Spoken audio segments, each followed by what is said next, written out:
Welcome to the Beginner.English.Podcast. I'm Emma. And I'm Oliver. Hello, everyone. So, Oliver, today we have a really interesting topic. It's something I think almost every single English learner thinks about. Oh, yeah, absolutely. It's a big one. We're going to talk about how to think in English. Exactly. You know that feeling. You have the words in your head in your own language, but when you try to speak, it's just slow. Right. It feels like your brain is running a marathon. It's tiring. You might think, I know the words. Why can't I speak fast? Mm-hmm. And we want to tell you that is so normal. So today, we're going to talk about why that happens and, more importantly, what you can do about it. We'll share some simple, easy tricks to help you start thinking in English. It's going to be a good one. So let's get started. Okay, so let's talk about the problem first. This idea of translating in your head. Almost everyone does it at the start. Right. You have a thought in, let's say, Spanish or Japanese. And then your brain goes, okay, now find the English words for this thought. And then you speak. Exactly. And that's a lot of work. Your brain is doing two jobs, not one. It's thinking, and then it's translating. Yeah, it's like a two-step process for every single sentence. No wonder it feels slow. It literally is slower. It is. And it can be frustrating. You feel like you're not fluent, but really, you're just being a very good translator. That's a great way to put it. You're a translator for yourself. But our goal is to remove that middle step. So, when we say think in English, I think we need to be clear about something first. What's that? It does not mean you have to forget your first language. Oh, that's so important. Yes.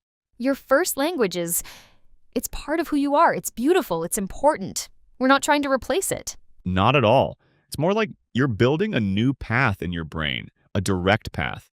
So instead of going from your thought to your language to English, you just go from your thought directly to English. A direct path. I love that. And this path, it takes time to build. It's a slow process. You're training your brain little by little, but, and this is the good news, it's possible for everyone. Absolutely everyone. It's not magic. It's just practice. So why do our brains do this anyway? Why do we translate? Well, I think it's about safety. Safety. Yeah, that makes sense. Your first language feels, comfortable. It's safe. It's home for your brain. So when you're learning something new and difficult, your brain naturally says, hey, let's use what we know. Let's use the safe path. Right. And at the very beginning, that's actually helpful. Translation helps you understand the basics. Of course. But later on, it becomes the thing that slows you down. Exactly. Imagine you want to say something super simple like, I am tired. Okay. If you think it in your language first, then find the words. That's maybe 2-3 seconds. But if the thought, I am tired, just appears in English, it's instant. Yeah, it just comes out. And that's the goal, right? The goal isn't to have perfect, beautiful, poetic English every time you speak. No, not at all. The goal is just faster and easier communication, to make speaking feel less like work and more natural. Okay, so we know the problem. We know why it happens. Let's talk about the fun stuff. What can we actually do? Let's do it. The practical tips.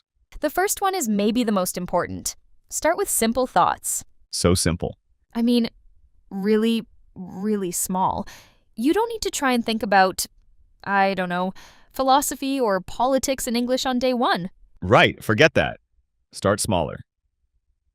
For example, when you wake up in the morning, the very first thing, just think the English sentence, I am awake.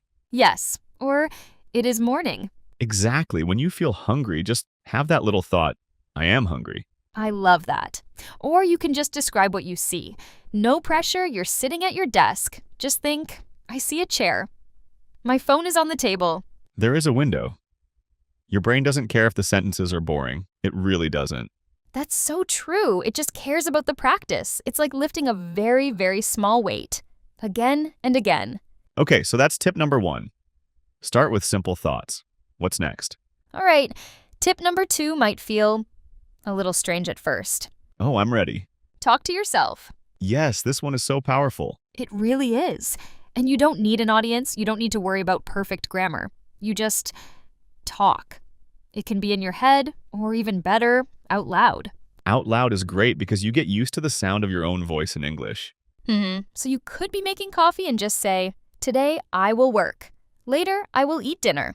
I want to watch a movie tonight. Simple things about your day. And if someone hears you and gives you a funny look, Just smile. You can even say, I'm practicing English. It's cool. You're improving yourself. it is cool. Okay, so we have simple thoughts and talking to yourself. What's our third tip? Tip number 3 is about how we learn words. It's learn words in context, not alone. Right. So many people learn with long lists of words. Flashcards with one word on them, like apple, run, beautiful. And it's okay, but it's not the best way. Because your brain doesn't just remember words. It remembers stories and situations. It likes connections. Exactly. So instead of just learning the word apple, learn a tiny sentence. I eat an apple. Or instead of run, learn I run in the park. This movie is beautiful. She speaks quickly. Now the word has a home. It lives inside a sentence. Your brain learns its job, how it connects to other words. It makes it so much more natural when you try to use it later. Okay, this is great. One more big tip. Yeah, the last big one is use English in your daily life. Bring English into your world. Exactly. You don't need to fly to London or New York. You can create a little English world right where you are. So, simple things, right? Like, change your phone's language to English. That's a great one. A little scary at first, but you get used to it fast. Or read simple news articles in English. Watch short videos on YouTube in English. And our favorite, of course, listen to English podcasts. Naturally, but seriously, listening while you are walking or cleaning the house is amazing, even if you don't understand every word. That's the key part. You don't have to understand everything. Your brain is still learning. It's hearing the rhythm, the music of the language. Right, it's like listening to a song in another language. You might not know the words, but you learn the melody. That's what you're doing for your brain.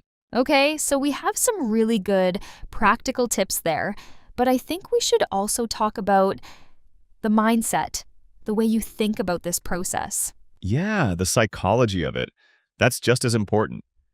The first thing is, do not wait for perfect English. Oh, this is a big one. So many learners think, okay, when my English is really good, then I will start trying to think in English. Right, but it's the other way around. It is. Thinking in English is not the result of being good. It's part of the process of becoming good. It's how you get there. You have to start today with the English you have right now. Simple English is still real English. If you think, I go work now, okay, the grammar isn't perfect. But who cares? It's communication. You're building the habit. The grammar will get better over time. Perfection is not the start. Practice is the start. I love that. And that leads to the next point, which is your brain needs time. So much time. You have to be patient with yourself. You know, learning to think in English is like training a muscle. It is. At first, the muscle is weak. It feels hard. But every time you practice, it gets a little bit stronger. And just like with exercise, some days will feel easy. You'll be thinking in English and it feels great. And other days, your brain will just feel tired, and you'll go back to translating. And that is completely normal. Learning is not a straight line that only goes up. There are good days and slow days. You just have to keep going. And remember that you are literally, physically changing your brain. Every time you practice, your brain builds new connections. That's real science. So be kind to your brain. It's working really hard for you. I love that. Be kind to your brain. So, what about when you get stuck? When you're trying to think a sentence and a word from your own language pops in? Well, the last point on mindset is, it is okay to mix languages at first. Right. It's not a failure. Not at all. It's part of the process. Your thought might be like, I need to go to the, como se dice, store. Yes, that's exactly what it's like. And that's fine. Your brain is learning. It's building the bridge. Over time, those gaps, they will get smaller. You'll need less and less help from your first language. The important thing is not to get angry at yourself. Just be patient. So, I guess the big final thought here is that the goal of all this, thinking in English, it isn't about being perfect. Nope. It's about being more comfortable, more natural. It's about making English feel less like a difficult subject in school. Right. And more like a tool that you can just use in your life. When you start to think in English, even just a little, you'll notice speaking becomes easier. Listening becomes easier. It all connects. And one day, something funny will happen. You'll be walking down the street and just think, oh, it's a nice day in English, without trying. And you'll have this little moment of surprise. Hey, I just thought in English. That's a great moment. That's when you know your brain is really learning and changing. It's a wonderful feeling. So to everyone listening, remember that this takes time. It won't happen in a week, but small daily practice makes a huge difference. You don't need to be perfect. You just need to be consistent. Try to think a little in English every day. Talk to yourself a little every day. Listen a little every day. Step by step, your English brain will grow. And one day, it will feel totally normal. That's our advice for today. We hope it was helpful. Let us know in the comments if you would like to hear more topics like this. Thank you so much for listening to the Beginner.English.Podcast. I'm Emma. And I'm Oliver. We'll talk to you in the next episode. Bye for now.